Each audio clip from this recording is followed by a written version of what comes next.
Hello, welcome back to PlayStation Access. Welcome back to the Star Wars celebration. Dan and I are currently surrounded by about 30 Jedi who are having sparring practice with pretend lightsabers. It's amazing. It's actually amazing. More amazing is the behind-the-scenes panel that we saw this morning ahead of the public announcement later today about Battlefront 2. We've already made a video, which might be on the channel already, about single player.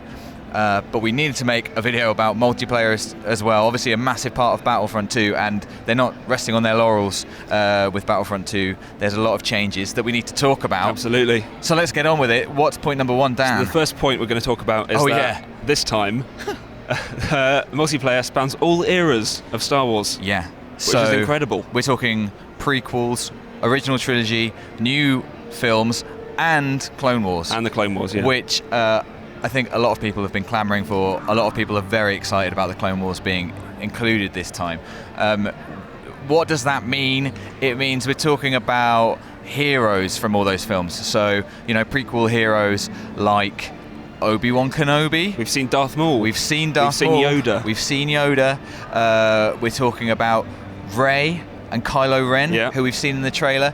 I mean, we can also speculate, as I did, about maybe who else could be in it, like maybe Obi-Wan Kenobi. I mean, he's in 6 films. I mean, he should be in there, right? He's got to be in there, hasn't he? They haven't announced him yet, but hopefully. It means locations from all this time. So we've seen Kamino, Mos Eisley, Endor, Hoth again. But you know, again, what places from those different bits of the Star Wars galaxy are we going to see? And it also means ships.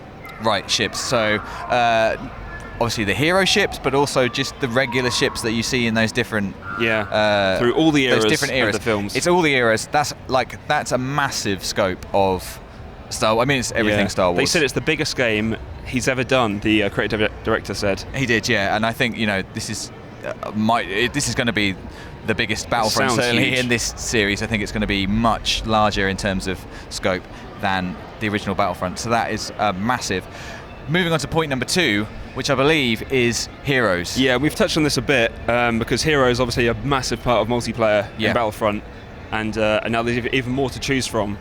But a point they've made is that in the first game, being a hero is very much like a momentary power thing, wasn't it? Yeah. I think I'm going to be really good for a short amount of time until the timer runs out. Exactly. You're going to be sort of, in a way, almost invincible. Run down my health or time and I die, and you know, that's it. And it's kind of like, it's fun, but should it be more than that? I thought that was really, really interesting. Like, I've really enjoyed Battlefront and I really enjoyed being the heroes, but as soon as they said that, I was like, that's a really good point. Like, it's momentary, and it's, you know, is that enough? And they want to change that this year. So one of the major things that they said is they want hero characters to be more physical, a more physical presence on the battlefield. They called out Darth Maul especially, like, you know, Darth Maul needs to be a big melee specialist. I don't think they're just talking about necessarily like physical in terms of, you know, big and strong and actually using like melee and stuff. I think it's more about their presence on the battlefield. Another thing they said was that they need to be more prevalent on the battlefield. So before... Yeah, you know, you're going to know when they're on the battlefield, right? Exactly, and I think you're going to be seeing more of them. You know, before it was just something that spawned on the battlefield that you go and grab, and then you could be a hero. Anyone could do it. You just had to find that thing. And so they would come and go, and they'd sort of pop up.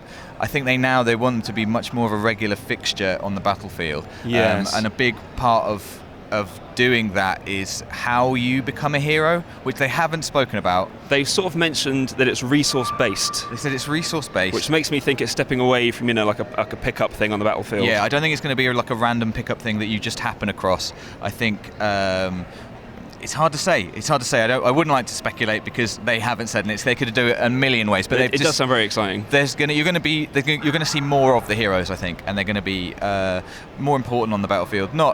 Not invincible or anything necessarily like that, you know, troublesome and worrying, but so that's exciting. And something else we should touch on while we're on heroes is this idea of the hero career.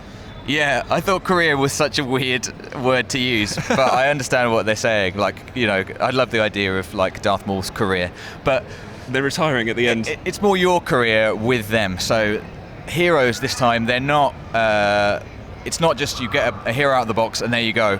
The heroes that you play with, you can upgrade, you can give them new abilities, and to some degree, although we don't know exactly what this means, they said that you can customize them towards your playstyle. So I mean, maybe that would suggest to me maybe there's like a skill tree, and you can go more defensive or more attacking, for example, depending on how you want to play with that hero. But that's like huge, because I mean, just that just changes the scope of heroes completely. Like what kind of abilities are we talking about? And also just like the kind of cool bragging rights of, it's not just there's a Darth Maul on the battlefield now. It's like, oh man, this is a really experienced Darth Maul. This is my Darth Maul. Exactly, this is my Darth Maul. He's got all the abilities, and I play with him like this. It's like, it's not just there's Darth Maul, I know exactly what he can do. It's like there's that particular Darth Maul. What does that mean? So that's kind of huge. That's a big change for how heroes were before. And we look forward to finding out more about that and what exactly which heroes are going to be included as well. What's the next point? The next point, equally as important, if not more so, are the troopers, the everyday men and women on the battlefield. Absolutely. I mean, if you're not playing as a hero, you're going to be playing as a trooper. Yeah. However, EA were really keen to stress that the whole idea is that you don't want to just feel as like a rank and file trooper, like they want to make you feel like you can become a hero of the battlefield, as in, you can, and they want to focus on how they can call that out, how they can, how you can turn the tide of battle. You're just a stormtrooper, for example, but you can be the stormtrooper who turns the tide of battle. You can be the stormtrooper, well, not the stormtrooper, but they mentioned blowing up the Death Star. You can be the guy who blows up the Death Star. You can be the guy who kills Darth Vader, which seems crazy. But and they want to, and there's not a lot of detail on exactly how this is done. No, it's just this whole idea of a hero's journey, which is quite exciting to me. Again, it's similar to the hero thing in that you have your character and you stick with them and progress them and improve them, rather than just here's an avatar that I'm playing as. Exactly, and I think it's just they don't want it to be the be-all and end-all to be hero characters. The idea of playing the game shouldn't be, I'm going to play and then until I can become Luke Skywalker, and then that's it. Like, your characters on the battlefield can do amazing things in the course of that battle, and so there's a whole journey there to be had. And so an example of some of the trooper types that we saw included obviously stormtroopers, Imperial officers, clone troopers, and also battle droids. Battle droids. They were in the prequels. Roger, I think was his name. And they also said that they have developed a system whereby you will be playing with characters appropriate to where you are and that era. So I don't think you're going to be taking battle droids onto Endor, to blow up the shield generator, because that's just, you've gone mad. So that's not going to happen. So, we're talking again about all eras. That's massive. So you're going to be... I'm excited to see what the system is for how you use those specific characters and how things come through from different eras, equate to other things in different eras. Who knows? It's pretty exciting. What's the next point? The next point. So we've covered land. Yes. And now we need to cover space. Yes. Let's just say straight away, space battles are in. That's amazing. Space battles are in. I'm going to say that right now. If we break it down further, Criterion have been working on this game. Yeah. Criterion, have huge experience with vehicle-based games, shall we say? I think that's the expertise that they've been bringing. More recently than that, and more exciting for me personally, was they did the Battlefront VR experience, which was really good on PlayStation really 4 good fun. Last year. It's so good. If you haven't played it, you need to find a way to play it because it's fantastic. The immersion is nuts, and as a huge Star Wars fan, being able to just fly amongst the Rebel fleet, up close to the ships, flying underneath them and looking up at them and seeing all the detail and seeing all the bits and pieces and wondering what the hell is that bit for, going into hyperspace, all this stuff, that's very amazing. That's Battlefront VR. But this is what Criterion are bringing to Battlefront 2, is their expertise in vehicles, in space battles, as I said, in the VR game. So space battles are in, but just the vehicle system is going to be, I think, far improved.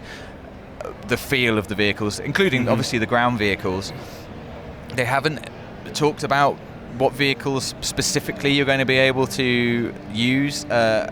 We know that hero vehicles are in. Hero vehicles are in. Obviously. We don't know obviously exactly which ones yet, but we've seen the new Millennium Falcon, we've seen Slave One, we've seen Obi-Wan's Delta 7. That's right. From Camino. There's a little shot of Slave One and Camino, Delta, and the Obi-Wan's Delta 7 going at it in Camino, which says to me Obi-Wan's in it, I'm just saying. But, I think surely he's in it, but it doesn't matter. So the hero vehicles that are in, obviously we're talking about all eras, so we're going to expect to see vehicles from all the eras in there, but we don't know exactly which ones.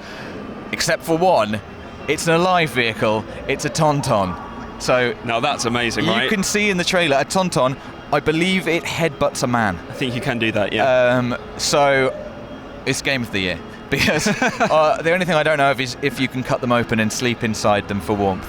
But they haven't announced that yet, but I reckon, maybe at the panel later today they will confirm that you can sleep inside a Tauntaun. Are you sure about that?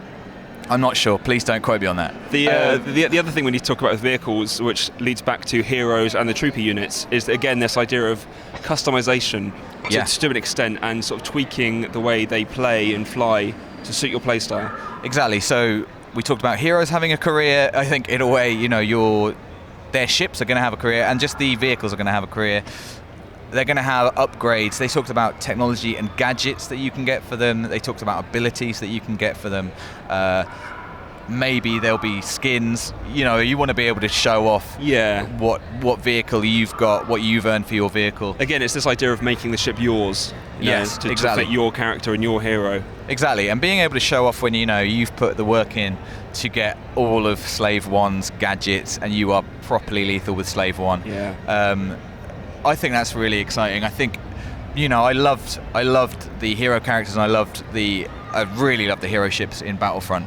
But the idea that there's upgrades available for them, that I can make them how I want them, and I can show off how good I am with them through what I've got available to me, is just really, really cool. And space battles are back. Space battles are back. I just want to say that one more time. Space battles are back in Battlefront. So that's huge news. I've got one more point for you. Okay. Before we finish, and that is that we now know the release date. Oh, yes, we do. That was also in our other video, but it's important news. You need to know that on the 17th of November this year, you're going to be able to play Battlefront 2, which is, in my opinion, far too long to wait, because I want to play it now. But also, oh my God, we're going to be in proper The Last Jedi hype in November. Amazing. And I intend to play so much Star Wars Battlefront 2 you wouldn't believe.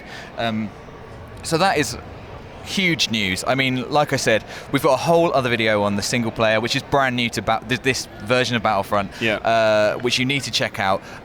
But EA are striving with the multiplayer side of it as well. I think they're definitely not resting on their laurels. They've listened to everyone's comments.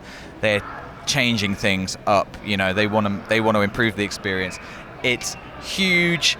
Let's just say again, all the eras of Star Wars are covered in this game, right back to the prequels, including the Clone Wars, which is something I think I've wanted this for so long. I think you're not alone, Dan. You're not alone. So it's just going to be massive. There's going to be loads more news, I'm sure, coming up on Battlefront 2 at E3, which we'll just have to hold our breath until. Maybe don't hold your breath, because that would be some sort of world record. But hopefully that's giving you a flavour of just some of the direction that they're taking Battlefront 2 in. Please do check out our other video on single player. Like this video if you like this video. Let us know in the comments how you think Battlefront 2 is sounding, what you want to see in there, which heroes you want to play as, which hero ships you want to play as, and subscribe so you don't miss anything else from the world of PlayStation.